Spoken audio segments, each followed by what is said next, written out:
नमस्कार सर। नमस्ते। आयुर्वेद में हम जहाँ पे स्किन डिजीज़, आम वात, जोड़ों का दर्द, शुगर इन चीज़ों को ही ठीक करते थे। पर क्रिटिकल डिजीज़ जिनको कि हम ऐसा मान के कि भाई ये तो ठीक हो ही नहीं सकती है, जिसमें कोई भी दूसरी पैथीज अपने हाथ खड़े कर देती है, सो उनमें मरीजों को साक्षात्कार रिजल्ट दे करके एविडेंस बेस्ड चिकित्सा करने वाले वैद्य रजनीकांत सर आज हमारे साथ हैं, जिन्होंने कोविड टाइम में म्यूकरमाइकोसिस, कैंसर जैसी बीमारियों को ठीक किया और बहुत ही अच्छे रिजल्ट दिए। आज हमारे साथ है तो मैं उनका स्वागत करता हूं। Thank sir you. स्वागत नमस्ते सर। है। मैं आज का पॉडकास्ट शुरू करने से पहले सर एक केस आपका बताता हूं जो आपने पंजाब से था सर। तो वो पेशेंट मेरे पास आया डॉक्टर साहब, बठिंडा से। बठिंडा से, जी, यस। जी। तो बठिंडा से पेशेंट था, तो मैंने उससे पूछा भाई आपकी क्या कंडीशन थी। तो उन्होंने मेरे को बोला डॉक्टर साहब कि वो पेशेंट आईसीयू में भर्ती था और डॉक्टर्स ने उसको लाइक बोल दिया था कि अब आपका 2-4 दिन का जीवन है, ठीक है ना। जी। सो उसके बाद नहीं, कोई वेंटिलेटर पे था पेशेंट, पर उनका आपके साथ कांटेक्ट होता है और आपसे उन्होंने चिकित्सा शुरू की और विद इन 3 डेज उनका जो था वो वेंटिलेटर वगैरह हट गया। हट गया। और उसके बाद वो पेशेंट नॉर्मल उस पे आया रूम में, 2-4 दिन में वो ठीक होता गया, घर शिफ्ट हो गया। और जब मेरे पास आया था वो 6 महीने के बाद की बात है और पेशेंट बिल्कुल ठीक था। वो जी, वो आपको भगवान की तरह मानते थे। जी। सो ऐसे हजारों पेशेंट्स को आपने कोविड टाइम में जीवन दान दिया सर।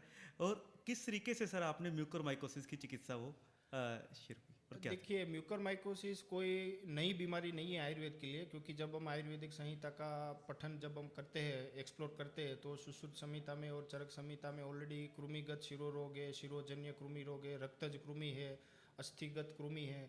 तो इन सब का जब हम डिस्क्रिप्शन देखते हैं तो एग्जैक्टली हमको मॉडर्न टाइम की जो म्यूकरमाइकोसिस है उसमें जो जो दिक्कत होती है, नाक में, आई में इन्वेजन होता है, टीथ में, अपर पैलेट में, तो सेम चीज़ सुश्रुताचार्य ने बताई है कि एक कृमि होती है जो नाक में पनपती है, दांत को खाती है, आँख को खाती है, दिमाग को खाती है, ब्लड वेजल्स को, हड्डी को, जो भी चीज़ उसके रास्ते में आती है उसको खाती है।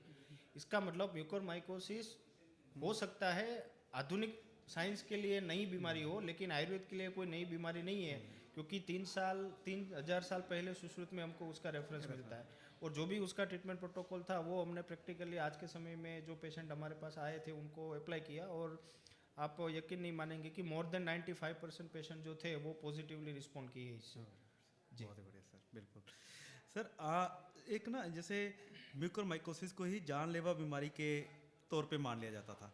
बहुत से लोगों की उस टाइम पे आंख भी निकालना पड़ता था। निकालना पड़ा, जी, ठीक है ना, पूरे का पूरा जबड़ा भी काटना पड़ा, ठीक है जी। ना।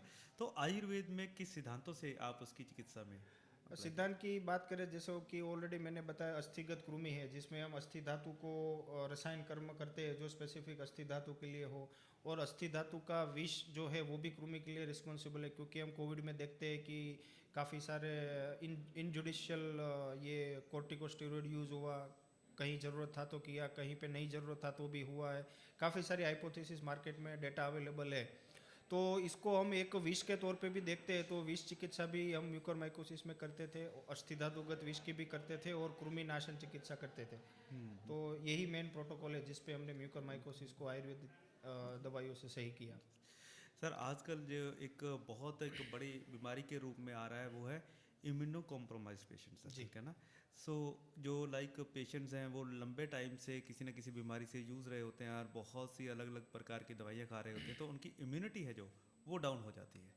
तो उसमें हम क्या आयुर्वेद में कर सकते हैं? दवाई से पहले तो मेरे ख्याल से उनका जो खान पान है, लाइफस्टाइल है, फूड है, ये सब मॉडिफिकेशन करेंगे तो मेरे ख्याल से काफ़ी अच्छा रहता है। जैसे रसायन अध्याय हमारे है तो उसमें काफ़ी सारी चीज़ बताई है कि विरुद्ध आहार नहीं खाना है, कौन से रसायन है जो नित्य हम सेवन कर सकते हैं। जैसे आम्लकी है तो नित्य सेवनीय द्रव्य है, और आम्लकी एक रसायन भी है। तो रसायन विधि पे हम ज़्यादा फोकस करते हैं, स्पेशली जब इम्यूनो कॉम्प्रोमाइज पेशेंट आते हैं तो, कि इनकी इम्यूनिटी कैसे बढ़ाया जाए। स्पेशली गोल्ड ज़्यादा हम यूज़ करते हैं, सुवर्ण वाली दवाइयाँ जो है। और दूसरा इन स्पेसिफिक बीमारी कि भाई चलो अब म्यूकरमाइकोसिस की बात करें तो इम्यूनो कॉम्प्रोमाइज पेशेंट को फंगल इन्फेक्शन होने का चांस ज़्यादा रहेगा। रहता है, जैसे बोन मैरो ट्रांसप्लांट करके कोई पेशेंट आया है, किडनी ट्रांसप्लांट किया है, लंग ट्रांसप्लांट किया है, तो उनको ये सब अपॉर्चुनिटिक इन्फेक्शन इसको बोलते हैं। तो इसमें हम सुवर्ण का यूज़ थोड़ा ज़्यादा करते हैं और जो भी रसायन विधि में जो भी यूज़ होता है, च्यवनप्राश है और गुड़ूची चूर्ण है, गोक्षुर है, रसायन चूर्ण आता है, तो ये सब रेगुलरली हम यूज़ करते हैं जिससे इनका इम्यूनिटी बढ़े। और मेन पर्पज़ ये भी होता है कि साथों साथ धातु को सारता मिले, क्योंकि धातु सार लक्षण दिखते नहीं है इम्यूनो कॉम्प्रोमाइज पेशेंट को। बिल्कुल। तो जो भी धातु ये कॉम्प्रोमाइज है उन धातु के स्पेसिफिक हम द्रव्यों का चयन करते हैं। सर, जो क्रिटिकल डिजीज रहती है उसमें आयुर्वेद की जो पंचकर्मा विधा है उसका क्या महत्व रहता है सर? और डेफिनेटली पंचकर्म की अगर हम बात करें तो वमन, विरेचन, और ये तो डेफिनेटली हम ऐसे केसेस में कभी नहीं कर सकते, लेकिन हमने जो प्रैक्टिकली यूज़फुल पाया वो नस्य और ये अंजन, यानी कि जो दवाइयों को आँखों के द्वारा आँखों के ऊपर अंजन के थ्रू लगाना और नस्य देना।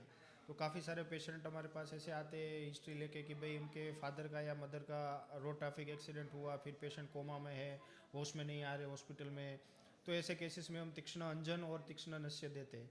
तो मेरे ख्याल से इमरजेंसी की अगर हम बात करें तो सबसे ज़्यादा बेस्ट जो रास्ता हमको पसंद आया जो पेशेंट को रिलीफ दे पाए वो नाक और आँख है।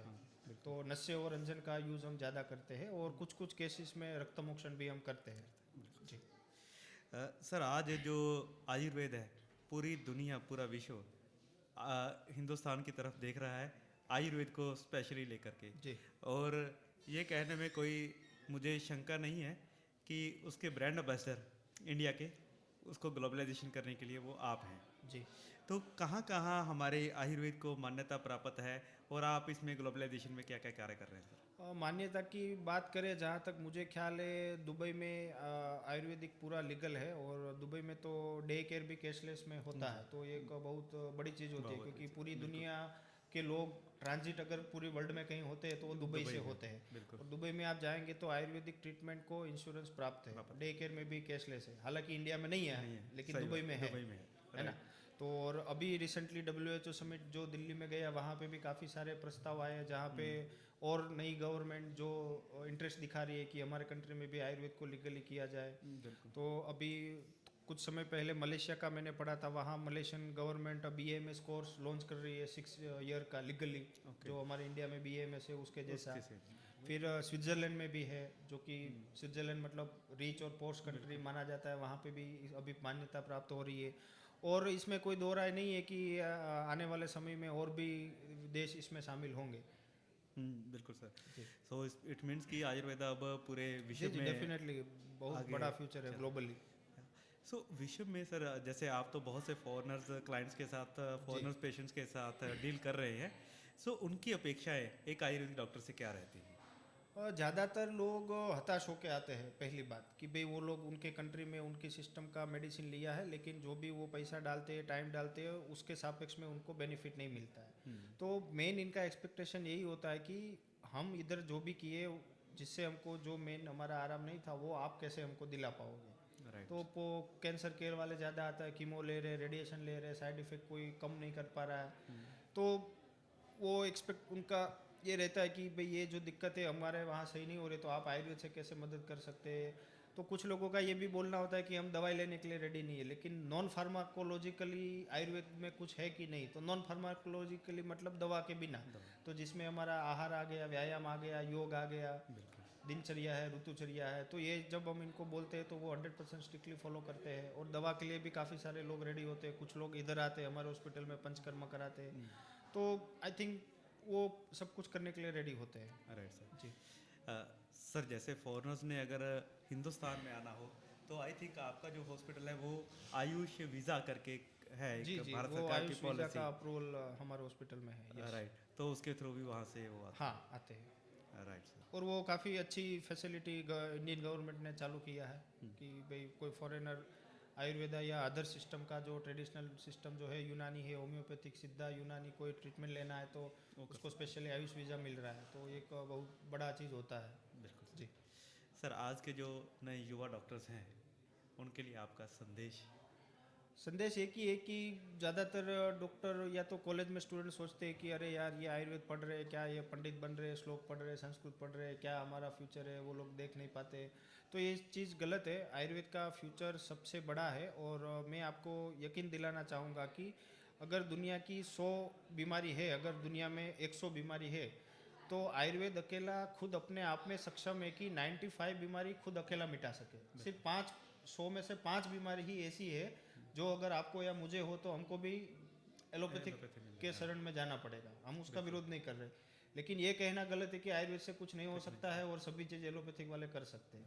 तो इसका मतलब पूरा स्कोप है हमारे Scope पास। है 100 में बहुत से 95% बीमारी आयुर्वेद से मिट सकती मिट सकती है, तो तो उसमें कर क्या वो है बिल्कुल सर, है ना जी। ठीक है sir. Thank you sir, Thank thanks you. A lot. नमस्ते, मुझे आपने यहाँ अपना बुलाने इतना के लिए। कीमती समय अपना दिया जी। और हमारे जो सभी डॉक्टर्स थे उनको मोटिवेट किया, उसके लिए आपका बहुत बहुत धन्यवाद जी सर। नमस्ते।